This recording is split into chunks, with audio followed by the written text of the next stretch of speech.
Marcus Aurelius was one of the most powerful men in history. And yet, even he struggled. He drifted from the man he knew he could be. In one moment of brutal honesty, he called himself a beast, a monkey, lamenting how far he had fallen. But then he said something remarkable. In just 1 week, he believed a man could become like a god. If he recommitted to his beliefs, if he returned to the path of wisdom, discipline, and virtue. That message, written almost 2,000 years ago, is more relevant than ever. Because no matter how far you've drifted, no matter how lost you feel right now, there is still a way back. And in this video, you're going to learn how, not with empty resolutions or surface-level change, but with the timeless habits of Stoic warriors, practices forged in adversity, sharpened by hardship, and proven by history. This is not motivation. It's a call to mastery, to become who you were meant to be. Starting now. 1. Ask for help, but without shame or hesitation. The Stoics were not isolated hermits pretending to need nothing from anyone. They were soldiers, philosophers, leaders, men who understood the weight of responsibility and the limits of pride. Marcus Aurelius, commander of armies and ruler of an empire, spoke of comrades pulling each other up in battle, and when asked how to respond to that need, he said simply, "So what? No drama, no shame, just truth. You are human, and to be human is to stumble, to doubt, to face moments when your strength runs low and your mind fills with uncertainty. In those moments, the weak pretend they can carry the burden alone. But the wise, the truly strong, reach out. They seek counsel, they call in reinforcement, and they move forward with greater clarity because they had the courage to ask. Seneca said that fortune can take almost everything from you, but it cannot take away your choice to learn. That means when you don't know what to do, learn. When you're overwhelmed, learn. When the path ahead seems impossible, learn. From books, from mentors, from those who've already walked through fire. Too many men suffer silently, believing that seeking help means surrendering control. But it is the opposite. Asking for help is an act of command. It is taking your mission seriously enough to get every advantage available. If a general ignores his scouts, his advisors, and his maps, he leads his army to ruin. But if he listens, adapts, and learns, he wins. Life is the same. The moment you stop pretending to know it all, the moment you stop fearing the judgment of others, you become dangerous in the best way. Focused, humble, relentless.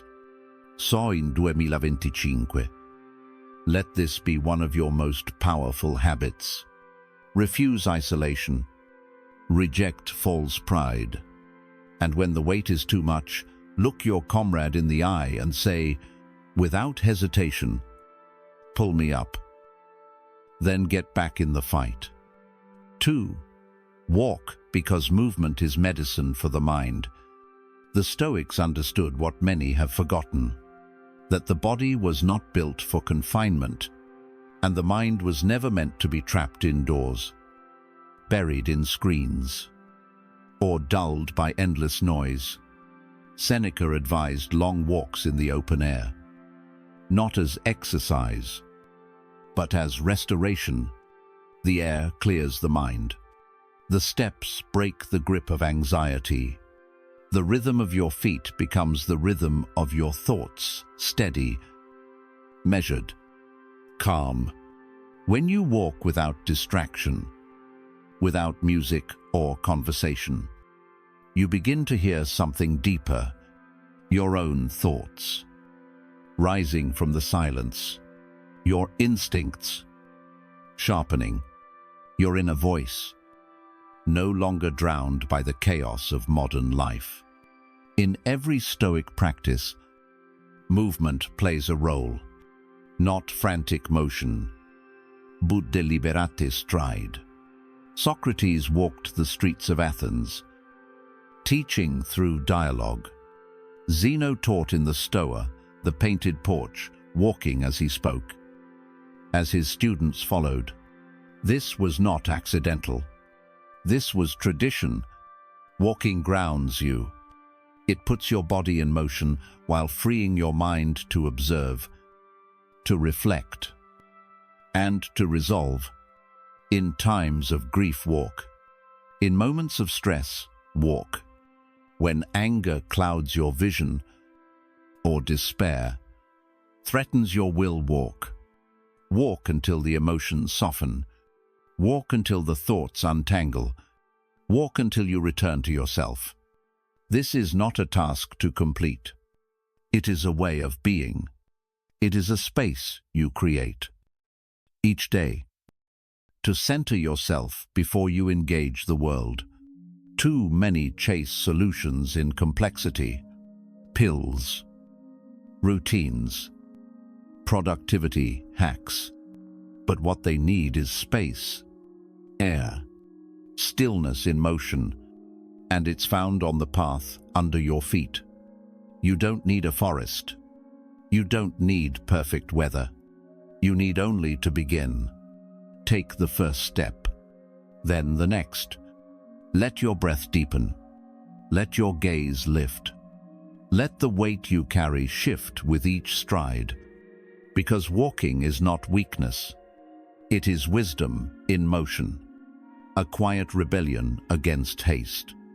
A return to what is natural. A daily reminder that you are still alive. Still capable. Still moving forward, one step at a time. 3. Read intentionally, because not all knowledge is power. The modern world celebrates volume. More books, more information, more content. But the Stoics saw through this illusion. Epictetus warned that he was not impressed by someone who reads all night, nor by how many books they could finish. What mattered was what the reading produced, what transformation it caused. Seneca said, "Too many good minds are ruined by a hunger for useless knowledge." Not all reading sharpens you. Some distracts. Some comforts the ego. Some simply wastes time. In 2025, your goal is not to consume more, but to absorb wisely. To sit with the words that challenge you. To revisit the books that hold hard truths. To study with purpose, not pride. You do not become stronger by checking off titles. You grow by facing the ideas that expose your flaws, correct your thinking, and remind you what truly matters. Wisdom isn't gathered, it's earned. Through reflection and honest self-examination, choose books like you. Choose allies. Pick ones that will sharpen your mind, steady your emotions, and keep your principles intact. And do not be afraid to walk away from shallow writing, even if it's popular. Protect your attention like a warrior protects his camp. Every page you read is a battle for your mental clarity. Every idea you absorb becomes a piece of your worldview. So make sure they are worthy. Your reading habits reflect your discipline. They are your mental diet. And just like with food, what you consume will either build you or break you. This year, filter what enters your mind. Pursue knowledge that cuts deep, that strengthens your character, that leaves you better, not just entertained. Because in the end, it's not about how many books you read. It's about who you become because of them. 4. Treat the body rigorously, because the body is the first battlefield of discipline. The Stoics understood what many modern men have forgotten, that your physical condition is not just about appearance or health. It is about control. It is about command. It is about aligning your actions with your principles, even when your emotions or instincts push back. Marcus Aurelius, despite ruling the Roman Empire, wrestled, hunted, and practiced combat drills, not for show, but because he knew that strength of character begins with strength of body. Seneca threw himself into the freezing Tiber River each year, not because he enjoyed suffering, but because he refused to let comfort dictate his will. They trained in cold, in pain, in exhaustion, because a man who can endure physical hardship without complaint becomes a man who can endure life's chaos without collapse. In today's world, physical softness is encouraged. Comfort is sold as success. But that comfort makes you passive, distracted, and mentally weak. The Stoic refuses this. He builds a body that is hardened, not for vanity, but for battle, because life is a battle against your lower self, against distraction, against decay. When you train, you are doing more than building muscle. You are learning to push through resistance. You are practicing obedience to your higher judgment. You are silencing the voice that says, "I'll do it tomorrow," and replacing it with, "I do what must be done now." You do not need to run marathons. You do not need to become a bodybuilder, but you do need to move, to lift, to sweat, to struggle, because that struggle is sacred. That effort is transformative. It teaches you that pain is not the enemy. Submission is. Every rep, every mile, every drop of sweat becomes a declaration that your emotions do not rule you. Your comfort does not rule you. You rule you. Your workouts become your temple. Your routine becomes your proving ground. And when the world pushes against you, when people lie, when chaos hits, when life demands more than you think you have, it will be your physical training, your forged endurance, your practiced discipline that allows you to stand tall and respond with force, not fear. So treat your body with respect. Demand effort. Demand strength. Demand obedience. Because this is not about looking good. It's about being ready. It's about being sharp. It's about being the kind of man who does not break when pressure rises, but instead becomes more focused, more still, more relentless. Your body is not a decoration. It is your foundation. Build it like your life depends on it, because in the end, it does. 5. Break your addictions, because anything that controls you owns you. The Stoics believed that true freedom was not granted by external circumstances. It came from within, from the ability to say no, to resist temptation, to stand firm when desire whispers, and to walk away when something begins to rule over you. Seneca warned that every man is a slave to something. For some, it's wealth. For others, it's reputation, lust, food, pleasure, or power. But the most dangerous chains are the ones we do not see. The daily compulsions, the small habits, the quiet dependencies we justify as normal. You reach for the phone without thinking. You scroll without purpose. You pour the drink, smoke the cigarette, binge the show. make the excuse. But every time you do, your strength erodes, your clarity fades, and something else takes command. The Stoic man is different. He sees the danger in subtle chains. He examines his cravings and confronts them without flinching. He asks the hard question, do I need this? Or does this need me? Because if you cannot go without it, even for a time, then it owns a piece of you, and nothing, no matter how small, is harmless if it steals your discipline. In 2025, you must reclaim that discipline, not by shaming yourself, but by choosing awareness. Pay attention to what pulls your focus, what numbs your mind, what comforts your fears while weakening your will. Begin with one habit. Identify it, challenge it, break it, not to punish yourself, but to prove to yourself that you are free. You do not belong to caffeine, to dopamine, to comfort, or to ritual.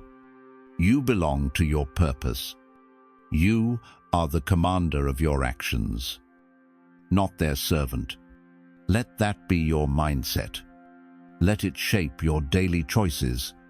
When others give in to impulse, you hold the line. When others drown in indulgence, you stand in silence, calm and unmoved. Because the Stoic does not fear pain, he fears slavery and addiction, no matter how socially accepted, is slavery in disguise. Choose freedom, choose control, choose the strength to walk away and the power to stay the course. 6. Master your focus, because in a world full of noise, clarity is power. The modern man is drowning in distractions, notifications, emails, advertisements, opinions, temptations, all designed to fragment his mind and fracture his will.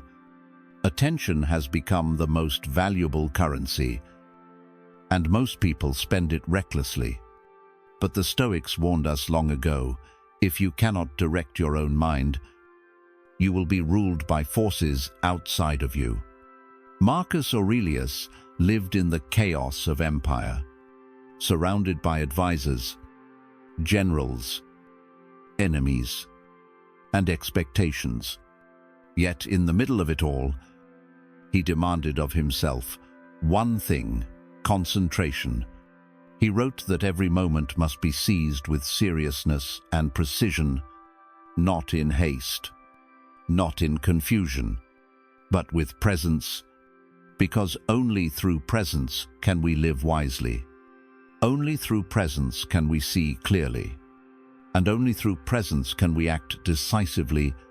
Focus is not just about productivity, it is about power. It is about reclaiming your ability to think deeply, to feel without being overwhelmed, and to respond without being manipulated. Seneca told us that peace is not the absence of noise outside, it is the absence of disturbance within. You achieve that peace by choosing what deserves your attention and rejecting what does not. You focus not to become more efficient, but to become more free. Free from the chains of urgency, free from emotional reactivity, free from the false belief that multitasking makes you strong. It does not. Multitasking scatters the mind. It weakens resolve, and it opens the door to manipulation. But when you truly focus, you become unshakable. You become the man who finishes what he starts, who sees the battlefield with clarity, who hears the voice of reason in the midst of panic. And that man is rare. That man is dangerous. You must train for this. You must guard your environment, limit interruptions, design your space and your routines with intention. Carve out time for deep work, for silence, for thought. And when you feel the pull of distraction, resist. Return. Refocus. Because every act of focus is an act of rebellion against chaos. And every act of rebellion builds strength.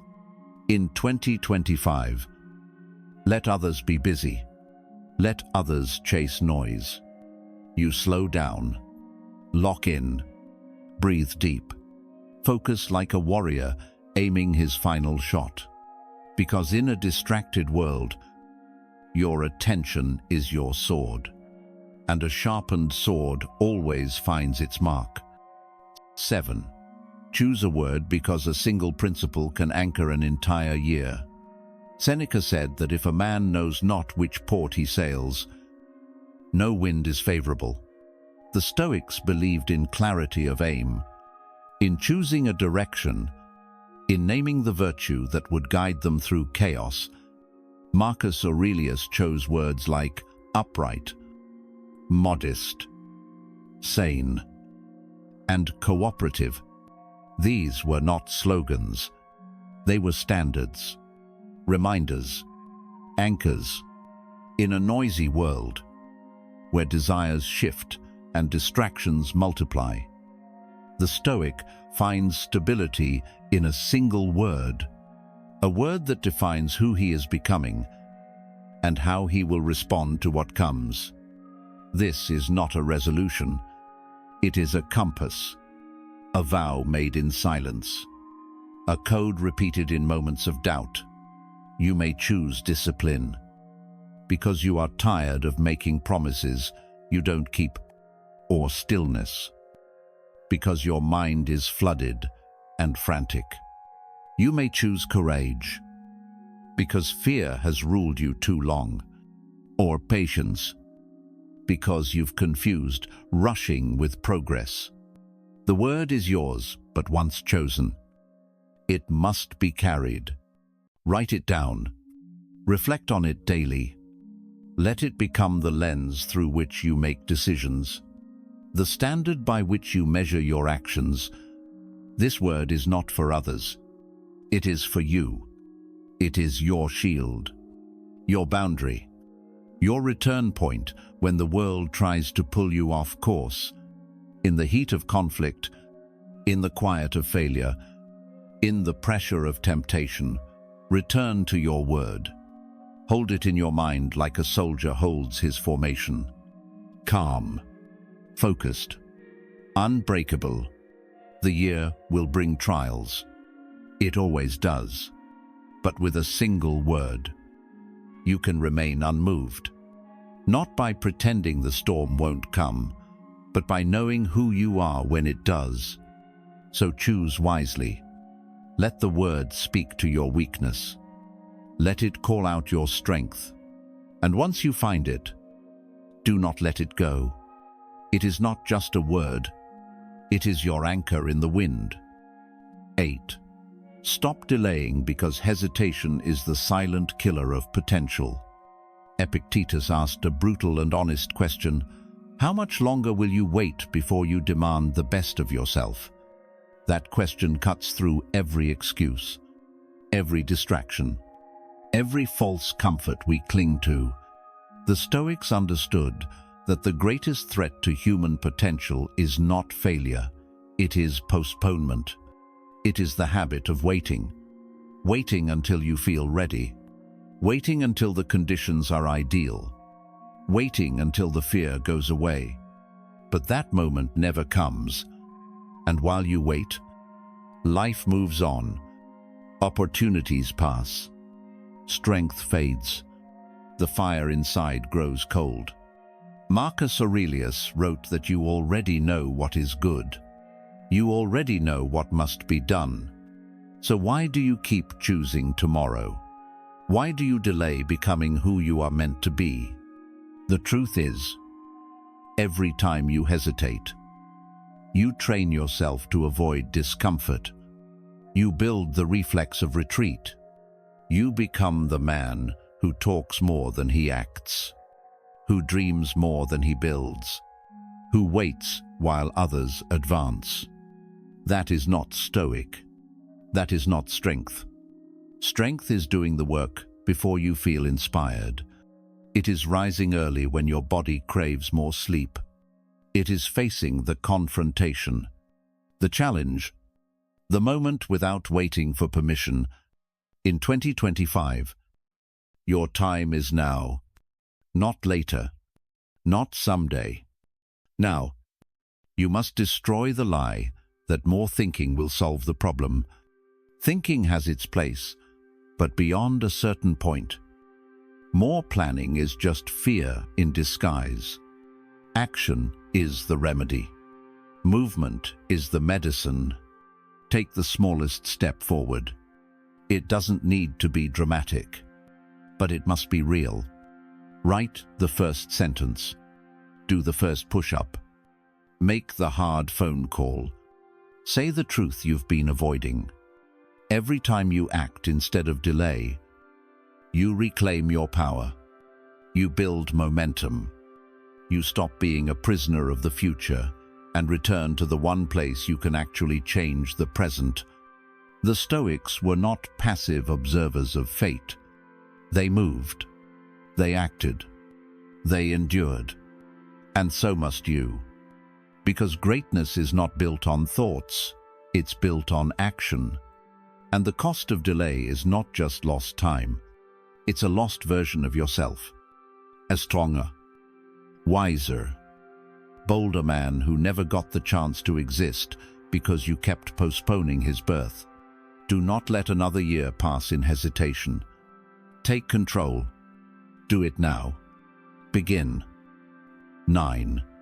Abandon perfection, because perfection is the enemy of progress. The Stoics did not demand flawlessness. They demanded growth, improvement, forward motion. They understood that the pursuit of perfection often hides a deeper fear, the fear of being seen, the fear of failing, the fear of judgment. Perfectionism paralyzes. It traps you in hesitation, in endless revisions, in the belief that nothing is ever ready. But Stoicism teaches us the opposite. You finish the work. You release it. You move forward not because it's perfect, but because it's done. Marcus Aurelius never claimed to be a perfect emperor. He claimed only the duty to try again each day. Epictetus reminded us that we will err, but we can stretch ourselves to avoid error. That is the Stoic path. Not a flawless life, but a disciplined one. Not a spotless record, but a steady rise.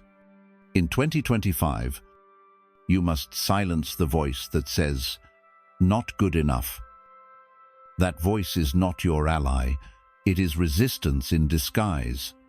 It wants you to delay, to second-guess, to shrink back from the work that must be done. But your mission is too important for that. Whatever your goal is, writing, building, training, healing, it will not be perfect, but it can be real. It can be finished. And from that finished thing, you can grow.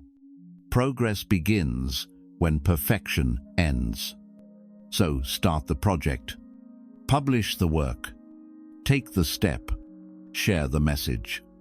And if it isn't flawless, good. Let it stand as proof that you had the courage to act. The Stoic man does not wait for ideal conditions. He moves through reality as it is imperfect, unpredictable, and unforgiving. And through that storm, he builds momentum. He sharpens his skills. He learns by doing. And each time he returns to the task, he is stronger, more focused, more resilient. That is the true path to mastery. Not perfection, but persistence. Not flawless execution, but unbreakable resolve. Let others chase perfection. You build progress. one deliberate, imperfect action at a time. This year is not going to wait for you. It will test you. It will pull at your weaknesses. It will tempt you with comfort, with distraction, with the easy path. But you are not here to drift. You are not here to surrender. You are here to become something solid, something immovable, something worthy of respect, first from yourself and then from the world. The Stoics did not talk about transformation as a dream. They lived it as a duty. They rose early. They trained their bodies. They governed their emotions. They faced reality without flinching. And they responded not with noise, but with quiet, steady strength. You must do the same. Do not wait for motivation. Do not wait for the perfect moment. The man you are meant to become is not built in theory. He is built in action. He is forged in the cold, the pressure, the stillness. He is shaped by daily choices, silent victories that no one sees, but that change everything. So, choose discipline over ease. Choose clarity over comfort. Choose forward motion over delay. Choose to rise every single day, with purpose, with restraint, with fire that does not burn out. This is your moment. Not tomorrow, not someday. Now, walk forward into this year with a clear mind, an unshakable core, and a body that obeys your command. Let others chase trends. Let others complain. You build. You endure. You lead. And when the storm comes, as it always does, you will not run. You will not bow. You will meet it with silence, with strength, and with a calm that cannot be broken, because that is what you trained for. That is who you are now. Stoic, ready, unmoved,